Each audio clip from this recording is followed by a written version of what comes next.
Okay, so I need to tell you about the gelatin trick because I just had the most amazing morning, and it's all thanks to something I did before bedtime.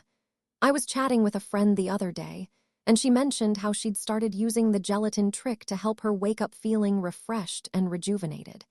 At first, I was curious, so I decided to give it a try. Who doesn't want to ditch that sluggish morning feeling? The gelatin trick is actually pretty simple. You just mix some gelatin with water before bed and let it work its magic overnight. As I was drifting off to sleep, I was thinking about how the gelatin trick might help my body get the most out of its natural detox processes. And by the time I woke up, I felt like a new person. My skin was glowing, my energy levels were through the roof, and I just felt more balanced overall. If you're intrigued by the gelatin trick, be sure to check out the link in my description for more info. And take a look at the pinned comment below for some helpful tips from our community. They're sharing their own experiences with the gelatin trick, and it's really inspiring to see how it's working for them. Now, go give the gelatin trick a try and let me know how it goes.